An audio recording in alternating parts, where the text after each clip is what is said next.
There's a dirty secret in the financial world, and once you hear it, you'll never look at investing the same way again. And here it is. The stock market is the only place where the longer you stay, the better your odds get, and Wall Street doesn't like talking about that. Why? Because fear creates clicks. Fear creates trading. Fear creates fees. But time creates wealth, and time benefits you and not them. But here's the contradiction. Even though time strengthens your odds, investors behave as if time weakens them. They treat investing like a casino, placing quick bets, reacting emotionally, jumping in and out. Yet the data says the opposite. The market rewards patience, not prediction. Let's review the numbers from this chart. Hold the S&P for 1 day, 53% of the time positive. For 1 month, 62%. 6 months, 71%. 1 year, 75%. 5 years, 89%. And if you stay invested over a decade, 94% of the time it's positive. 20 or 30 years, it's 100% of the time positive. Every 20 and 30-year period in modern U.S. market history has produced a positive total return. Let that sink in. But most investors never stay invested long enough to let those odds work in their favor. And why is that? Because emotion overpowers evidence. To understand how powerful time is and how destructive emotion can be, let me tell you a story about Michael. Michael came into my office. He was in his mid-60s, smart guy, engineer, detail-oriented, the kind of person who can tell you the torque specs on a 25-year-old machine, but struggles with a market chart. He sat down, slid a thick folder across my desk and said quietly, "I think I messed up, Glenn." I opened the folder. It was a timeline of his investments going back 30 years.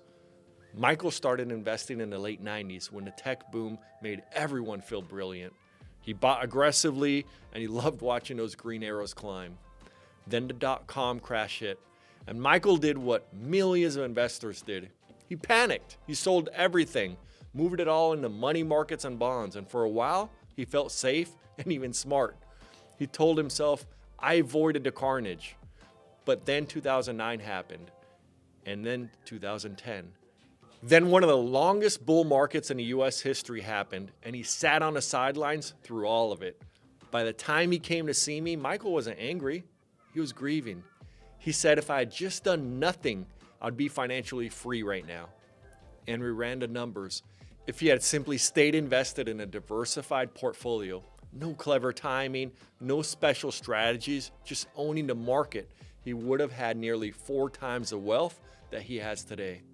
4 times. He looked down the floor and he whispered, "Every decision I made felt rational at the moment, but they were really just emotional."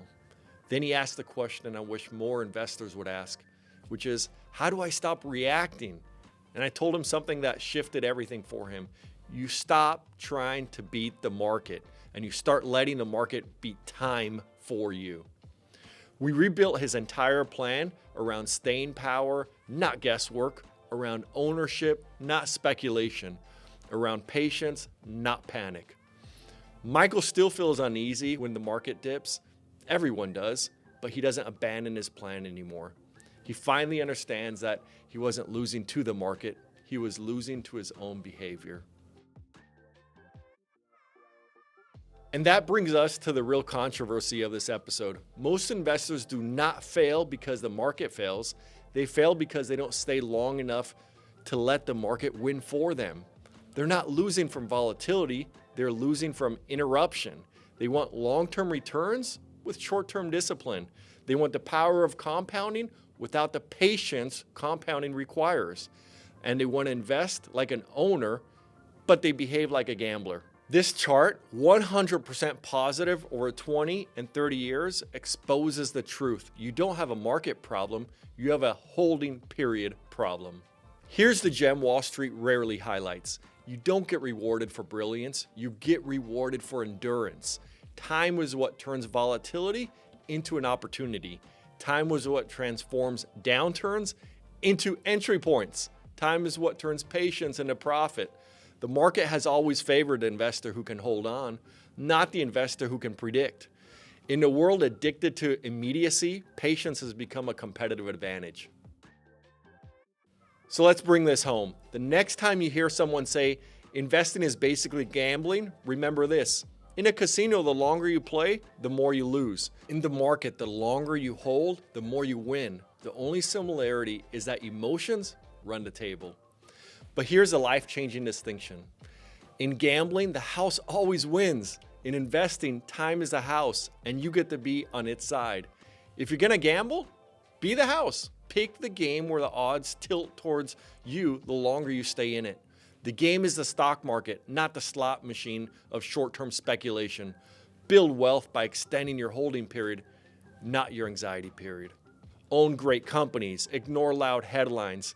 Stay invested long enough for math to beat emotion, because the future doesn't belong to the lucky. It belongs to the patient, the disciplined, and the investors who finally understand that time is their greatest ally.